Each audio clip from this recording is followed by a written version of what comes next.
ఉగ్రవాద దాడి తర్వాత పాకిస్తాన్ పై భారత్ ఎలాంటి ప్రతీకార చర్యలు తీసుకోబోతా ఉంది అని ప్రపంచ దేశాలన్నీ ఉత్కంఠగా ఎదురు చూస్తున్నాయి.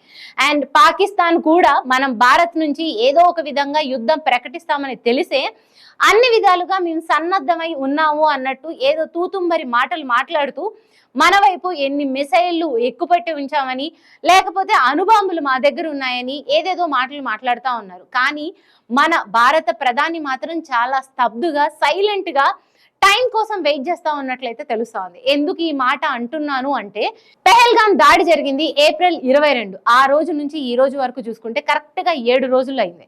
ఈ 7 రోజులలో కేంద్ర కేబినెట్ సమావేశం 2 సార్లు జరిగింది. అండ్ ఈ రోజు మోదీ ఇంట్లోనే ఈ రోజు సమావేశం అయితే జరిగింది. అయితే ఈ సమావేశానికి నరేంద్ర మోదీతో పాటు మన భారత రక్షణ శాఖ మంత్రి రాజ్నాథ్ సింగ్ అండ్ భారత జాతీయ భద్రతా సలహాదారు అజిత్ దోవల్ వీళ్ళిద్దరు కూడా హాజరవడం జరిగింది. అండ్ ఇది మోదీ ఇంట్లోనే జరగడం ఇది ఒక సంచలనమైన ఒక వార్తగా అయితే బయటకు వచ్చింది. అండ్ నెటిజన్లు ఈ విషయంలో చాలా హ్యాపీగా ఉన్నారు. ఎందుకంటే మోదీ మార్క్ చూడబోతున్నాం, పాకిస్తాన్ పని అయిపోయింది అంటూ సోషల్ మీడియాలో ఫుల్ కమెంట్స్ అయితే వైరల్ అవుతా ఉన్నాయి. ఎందుకంటే భారతదేశంలో ఏదైతే ఒక విహార యాత్రకి వెళ్తే కొన్ని కుటుంబాలు అందులో 26 మందిని అబ్బాయిల్ని మీరు ఏ మతం అని అడిగి చిత్రహింసలు పెట్టి వాళ్ళని కాల్చి చంపేయడం అయితే జరిగింది. వాళ్ళని మీరు ఏ మతము మీరు నిరూపించుకోవాలి అన్నారంటే అది చిత్రహింసలే కదా, అందుకే అన్నాను ఆ మాట.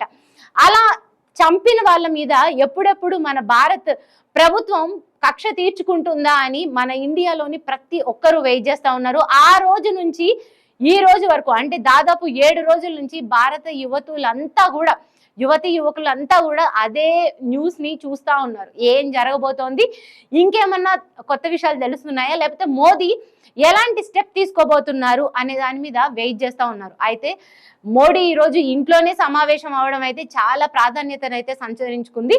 చూడాలి మరి మోదీ ఎలాంటి స్టెప్ తీసుకోబోతున్నారు, అసలు పాకిస్తాన్ ని ఏం చేయబోతున్నారు, అండ్ ఆ ఉగ్రవాదుల్ని ఎక్కడ దాక్కున్నా పట్టుకొస్తామని మోదీ చెప్పారు. ఆ ప్రామిస్ మీద మోదీ ఎంతవరకు ఉన్నారు అనేది అయితే చూడాలి.